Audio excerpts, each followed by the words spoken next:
Without this treatment, my son will die. I was told I had a fatal cancer and that they would treat me for a while with chemo and radiation, but eventually I would die of the disease. Did you die from the disease? No, I'm here today and I'm healthy and happy and so grateful to Dr. Brzezinski. Dr. Brzezinski saved my life. It's being dubbed a super vaccine. In early experiments, it stopped the formation of cancerous cells in mice. It also prevented the disease from spreading. May ilang mga tao na nag-iisip na tila may kakaibang nangyayari sa mundo ng medisina, lalo na sa mundo ng pharmaceutical o ng mga kumpanyang gumagawa ng gamot na nabibili natin sa merkado. Oo, negosyo nilang magligtas ng buhay, pero hindi natin maikakaila na ito ay isang uri pa rin ng negosyo.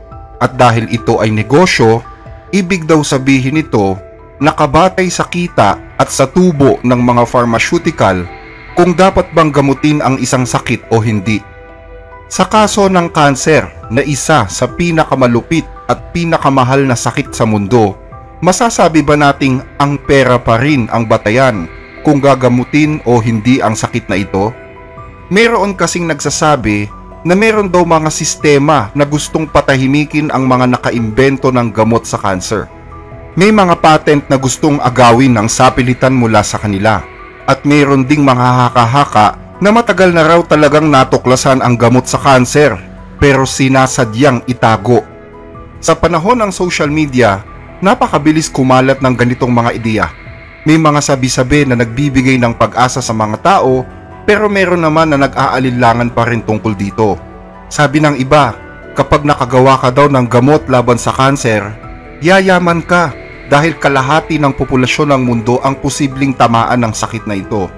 Pero may mga paniniwala na baka sadyang hindi ipinagsasabi ang mura at mabisang lunas para panatilihing buhay ang mga industriyang pinagkakakitaan ang pagdurusa ng mga tao.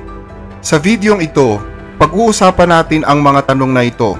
Tanong na nagbibigay ng pag-asa sa milyong-milyong biktima ng kanser na nangangarap gumaling.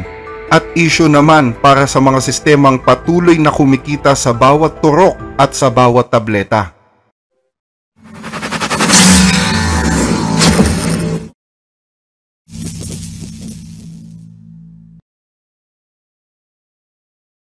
Nakakatakot ang kamatayan, lalo na kung ang may sakit ay isa sa mga mahal mo sa buhay. Nakakatakot ang mamatay kung alam mong maraming umaasa sa iyo. Kung pwede nga lang subukan ang lahat ng mga alternatibong paraan ay ginawa na natin para lang gumaling sa kanser. May ilan na nagsasabing gumaling sila sa kanser sa tulong ng mga alternatibong paraan. At may iba naman na naniniwala na may alam ang mga pharmaceutical company sa gamot pero itinatago lang daw nila para patuloy ang daloy ng bilyong-bilyong kita taon-taon. Sabi kasi nila, hindi daw makikinabang ang mga kumpanyang ito kung sakaling meron ng tunay na lunas, mura at epektibo, kaya pinipigilan daw nila ang paglabas nito. Napakalaking akusasyon yan, hindi lamang sa isang kumpanya ng gamot, kundi sa buong medical system sa mundo. Kaya kung meron mang gustong patunayan ito, kakailanganin niya ng mabibigat na ebidensya.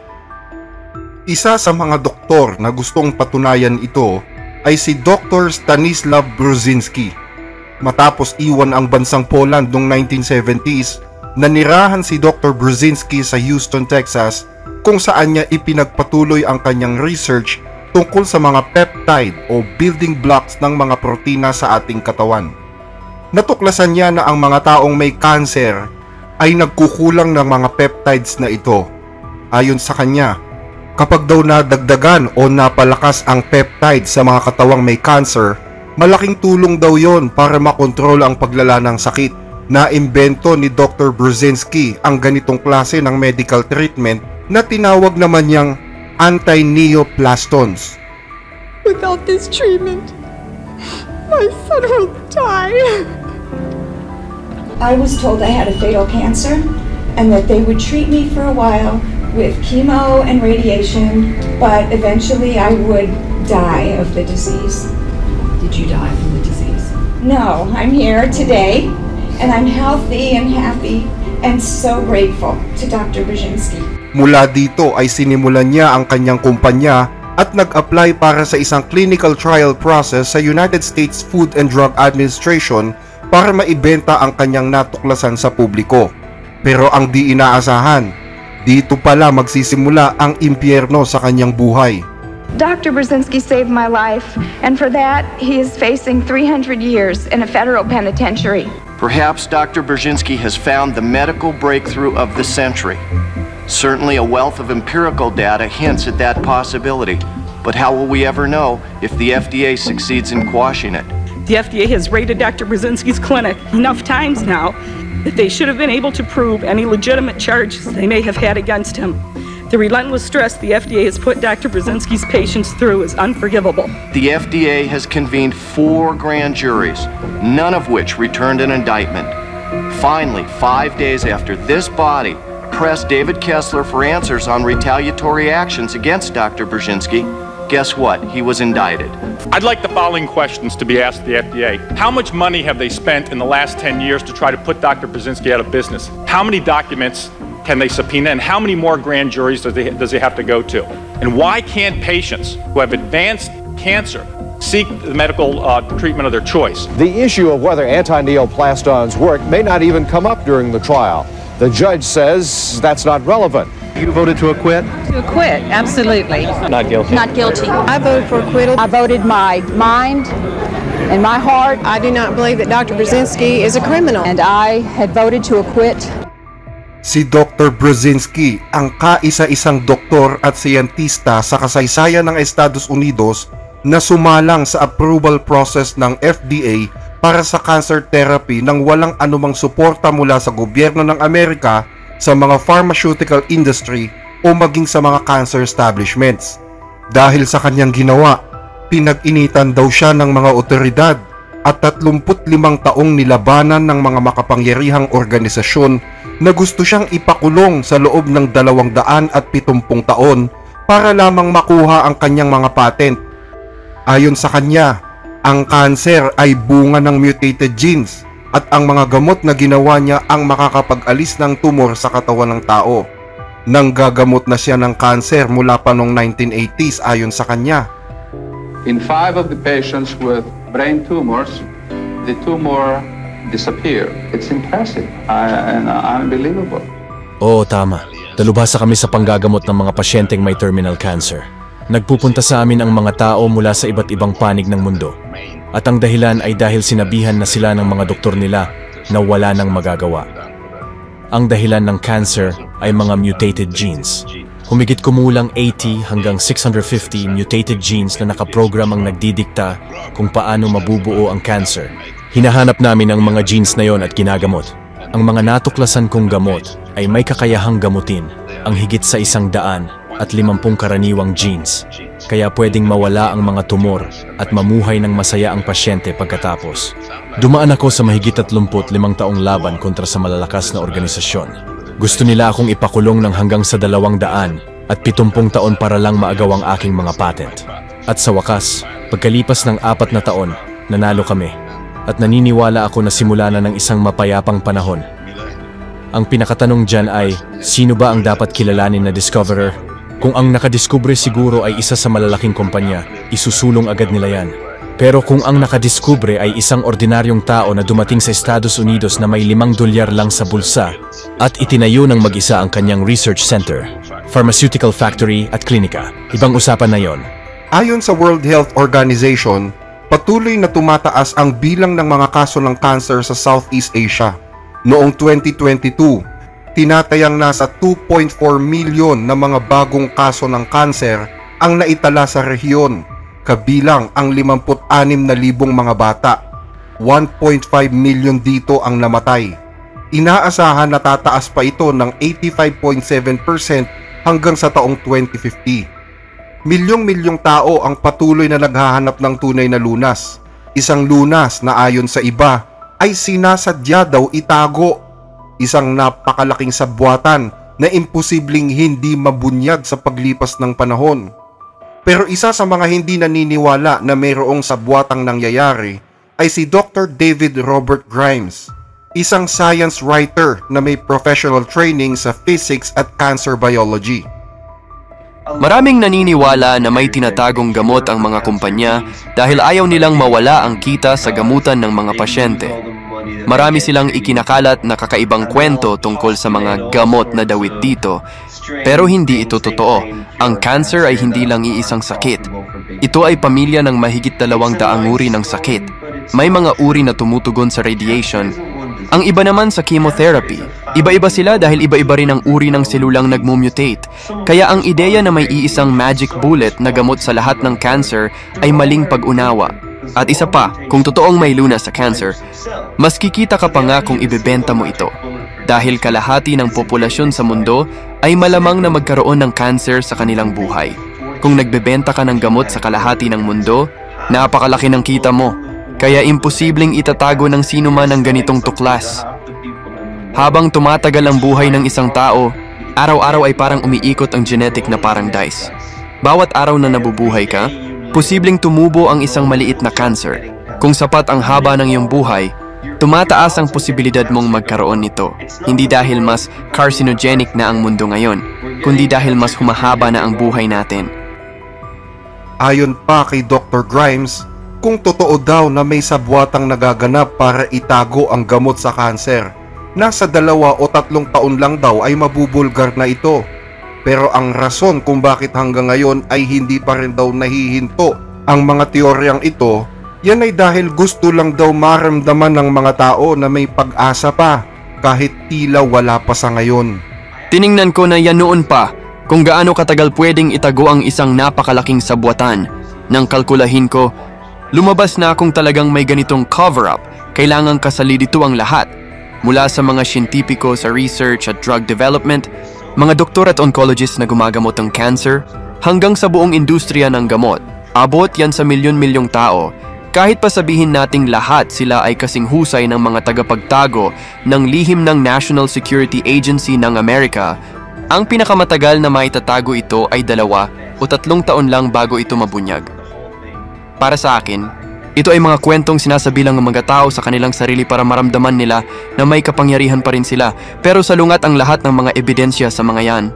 Napakaraming impormasyon ngayon na kumakalat, mapatotoo man yan o hindi. Mayroong mga nagsasabi na napagaling sila nito, napagaling sila niyan, mga impormasyong pinagsasaluhan ng mga taong may alam at ng mga taong walang alam, pero nagkakaisa sa iisang emosyon. Pero dapat nating tandaan na ang katotohanan ay hindi parang isang damit sa kabinet na pipiliin mo lang kung anong gusto mong isuot. Mayroon namang nagsasabi na ang kwento tungkol sa gamot sa kanser ay parang isang zombie theory. Hindi yan namamatay kahit ilang beses mo nang pinatay. Karamihan ng mga naniniwala na may gamot sa kanser ay ang mga taong nawalan na ng tiwala sa sistema o di kaya'y mga taong patuloy na nagbibigay ng pag-asa sa kanilang sarili, lalo na kung meron silang sakit na ito. Ayon naman kay Glenn na isang cancer survivor, maraming dahilan kung bakit hanggang ngayon ay buhay na buhay ang usapin tungkol sa posibleng gamot sa cancer. Sa tingin ko, may 2 dahilan. Una, napaka-provocative ng usaping ito. Maraming gustong pag-usapan ito at ginagamit ito ng iba para magkaroon ng tagasunod at mapalaganap ang kani-kanilang teorya. Pangalawa, kakulangan sa edukasyon ng mga pasyente. Hindi sila kumukuha ng impormasyon mula sa mga mapagkakatiwalaang sources. Hindi ko sinasabing perpekto ang industriya ng gamot. May mga bad actors dyan. Oo, pero kung totoong may lunas na sa cancer, matagal na sanayang ipinamamahagi sa publiko. Nang tanungin siya kung totoo na ang chemotherapy at radiation therapy ay lason din sa katawan tulad ng cancer, ito naman ang naging sagot niya. Oo, naririnig ko rin yan at kadalasan, ang mga taong naniniwala sa sabwatan ang nagsasabi niyan. Totoo, may mga gamot at radiation therapy na nagdudulot ng matitinding side effects, kaya mahalagang protektado ang katawan ng pasyente habang dumaraan sa mga gamutan. Maraming paraan para mapagaan ang mga epekto, pero hindi yan gaanong naipapaliwanag ng maayos sa publiko. Sa totoo lang, matagal nang alam ang tunay na lunas sa kanser at yon ay pag-iwas. Malinis at masustansyang pagkain, regular na paggalaw o ehersisyo, pagbawas ng stress, sapat na tulog, at pagiging maingat sa kapaligiran. Lahat ng yan ay malaking salik para hindi magkaroon ng cancer. Ang ibig sabihin ni Glenn, posible daw na maiwasan ang cancer kung susundin ang isang maayos na healthy lifestyle. Hindi lang para sa cancer, kundi para na rin sa lahat ng mga sakit. Pero may iba naman na nagpapakalat ng mga kakaibang paraan para gumaling dito, habang ang iba naman ay may mga kakaibang paliwanag tungkol sa tunay na pinanggagalingan ng sakit na ito. May ilan na nagsasabi na ang cancer daw ay isang fungus na pwedeng gamutin ng sodium bicarbonate.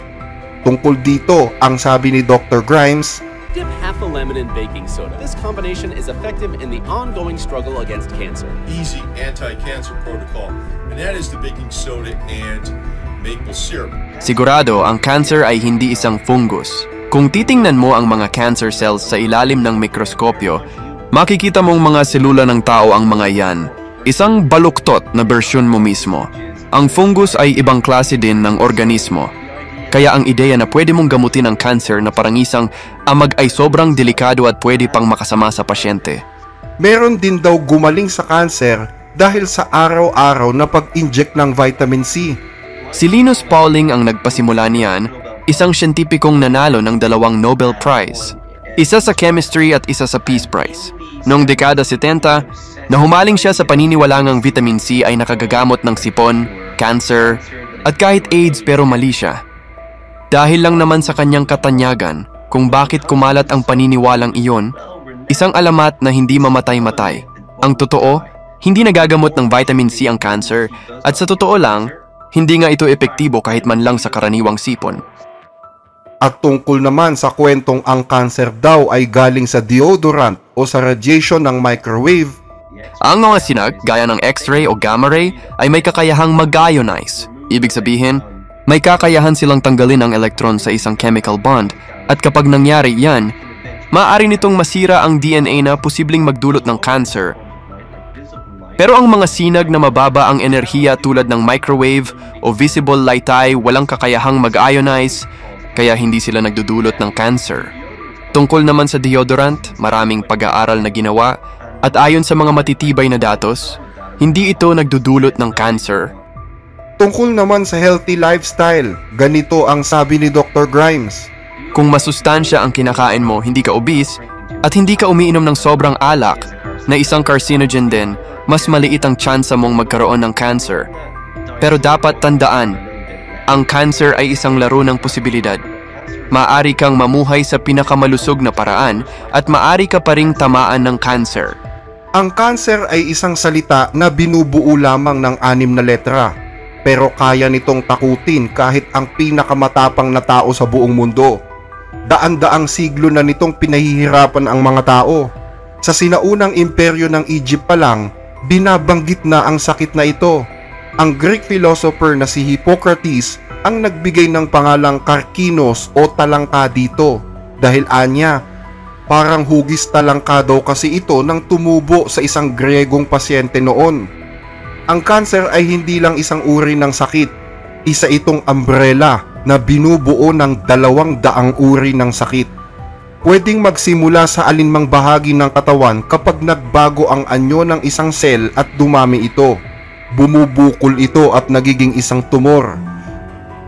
Dahil sa iba't ibang anyo ng sakit na ito, napakahirap nitong gamutin at napakahirap ding hanapan ng gamot. Kaya naman itinuturing ito bilang pangalawa sa mga sanhi ng kamatayan ng mga tao sa buong mundo. Tinatayang 10 milyong buhay ang kinukuha nito taon-taon. Sa loob ng 80 taon mula noong 1940, chemotherapy pa rin ang pangunahing lunas sa paggamot ng sakit na ito. Pero may isang gamot na pinakabagong naimbento daw. Ang gamot na kung tawagin ay blinatumomab or simply Blina. Isang uri ng immunotherapy drug. Mas ligtas daw ito kumpara sa chemotherapy. Hinahanap nito ang mga cancer cell para wasakin sa tulong ng ating immune system. May pahintulot na ito para sa mga matatanda at kasalukuyang sumasailalim sa test para sa mga bata. mayroon namang ibang immunotherapy drug na itinatama ang nagbagong selula o mismatch repair. Lahat ng mga cell sa ating katawan, kapag nahahati o dumodoble, ay nagkakamali minsan, at ang trabaho ng mismatch repair ay itama ang mga pagkakamaling iyon. Pero para mahigitan ito, pinatitigil o pinapatay ng mga tumor ang proseso ng mismatch repair, kaya hindi na naitatama ang mga pagkakamali sa DNA at tuloy-tuloy ang kanilang pagdami. Ang Blina ay mas magaan sa katawan, hindi masakit, ibinibigay sa pamamagitan ng liquid bag na dumadaan sa ugat, at higit sa lahat, maaaring gamitin sa bahay. Hindi na kailangang pumunta sa ospital. Pero kahit nagpapakita na daw ito ng tagumpay, hindi pa ito ganap na perpekto. Oo, may mga bakuna na sinasabing panglaban daw sa kanser. May mga immunotherapy drugs tulad ng Bina at iba pa, pero nananatili pa rin ang malaking tanong. Paano mo gagamutin ang kanser nang hindi pinapatay ang mga normal na selula? Yan ang tanong noon, yan ang tanong pa rin ngayon. At sana, bago matapos ang ating panahon, matagpuan na natin ang sagot.